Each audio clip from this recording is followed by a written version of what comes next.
Noong unang panahon, sa kahariang Yuelan na binabalot ng liwanag ng buwan at halimuyak ng mga bulaklak, nanirahan ang isang dalagang nagngangalang Lianhua.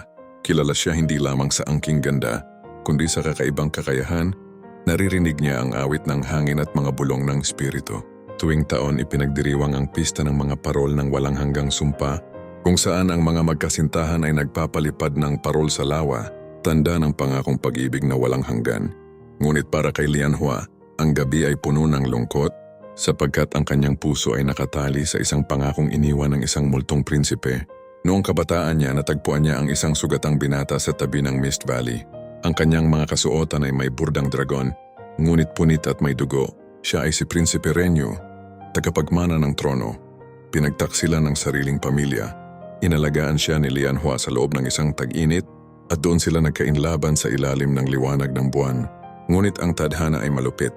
Bago pa man makabalik si Renyu sa palasyo, siya ay muling inambus. Ang huling salitang binitawan niya kay Lianhua ay tila tugtog ng mga kampanang gawa sa jad.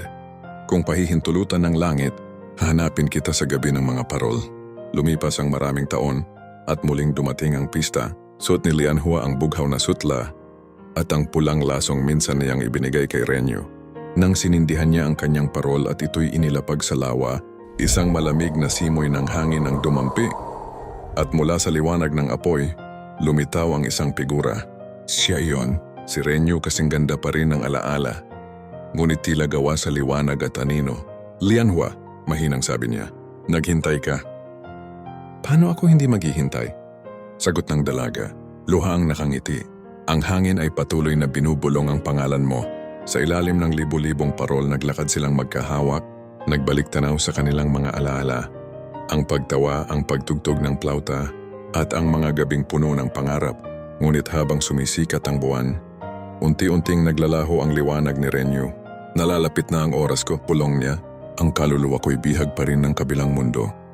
Huwag kang umalis, pakiusap ni Lianhua. Mahigpit ang kapit sa kanya. Makinig ka, sabi ni Renyu, hinaplos ang kanyang pisngi. Bawat talulot na mahuhulog ay halik ko. Bawat simoy ng hangin ay bulong ko. Tuwing sisindihan mo ang iyong parol, ako'y nasa tabi mo. At nang sumikat ang unang sinag ng araw, naglaho si Renyu sa mga alikabok ng liwanag. Naiwan si Lianhua yakap ang pulang laso, habang ang mga parol ay umaakyat sa langit, kasabay ng mga dasal ng mga umiibig. Lumipas ang mga taon. Sinasabing tuwing pista may dalagang nag-aantay pa rin sa tulay, hawak ang parol na hindi kailanman nauupos. At minsan may dalawang liwanag na sabay na umaangat, ang tanda raw ng muling pagkikita ng dalawang pusong hindi pinaghiwalay kahit ng kamatayan. Sa bawat ihip ng hangin, maririnig ang himig ng plauta, malambing, malungkot at walang hanggan. Ang awit ni Lianhua at Renyu, isang pag-ibig na sinulat ng mga bituin.